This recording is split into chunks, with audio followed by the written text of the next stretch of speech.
Diqqat, tayyorlaning. Shunaqa bo'larmidi? Aha, Ajoyib. boshladik.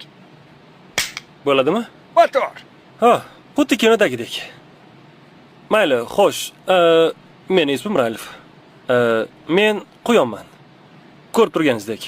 Bilasizmi, o'ng ko'zim umuman ko'rmaydi va mana bu quloq esa eshitmaydi. Mana bu ovozdan boshqa.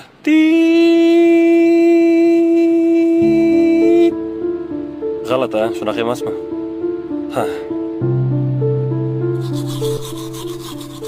Yunglarimni olib tashlashgan, badanimda esa ximichiski kuygan joylari bor. Biroz yoqimsiz. Lekin nolimayman. Chinakam og'riq qachonki qimirlasam yokida chuqur nafas olganni sezaman. Mana hozirgidek. Men tajriba quyonchasiman. Men otam ham, onam ham, singlim ham, bolalarim ham, xullas, hammasi tajriba quyonchasi bo'lishgan. Ular hammasi o'lib ketishgan. Meni ham qismatim shu. Biz shu uchun dunyoga kelganmiz. Quyonlar uchun bu sharafli ish. Ha.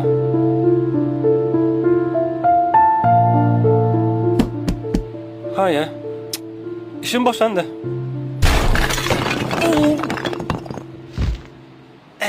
Juda ham qo'rqinchli, ha? Lekin men shunchaki ishimni qilyapman. Voy, Ralf. Qayerdan bir sevishni ko'ribman. Ha, ularmi? Ketimdan yurishibdi va qanaqadir hujjatli film olishmoqchi. Ulardan iltimos qil, bizni qutqarishsin. Qutqarishsin, bu yerni olib ketsin.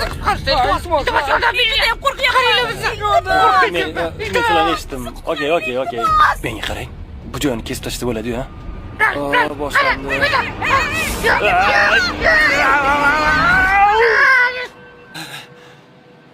Nima demoqchi edim? Sizlarga murojaatim hayvonlarga... Yo'q, qarasangiz.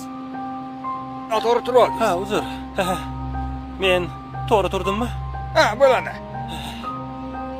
Xullas, nima demoqchi edim? Sizlarga murojaatim hayvonlarga tajriba qilib ishlab chiqaradigan kosmetika, ko'zdagi suriladigan shampunlar, quyoshga qarshi kremlar, umuman barchasi vannangizda turgan hamma kremlar, kosmetikalar. Sizlar bo'lmaganingizda men ochig'i ishsiz qolgan bo'lardim. Qayerdadir o'rmonda. Oddiy quyondek.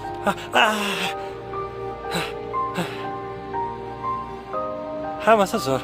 Sizning chiroyingiz uchun hayvonlar ozor chekishi yoki qurbon bo'lishini bilarmidingiz? Diqqat, tayyorlaning. Shunaqa bo'larmidi? Aha, Ajoyib. boshladik. Bo'ladimi? Motor. Ha, xuddi kinodagidek.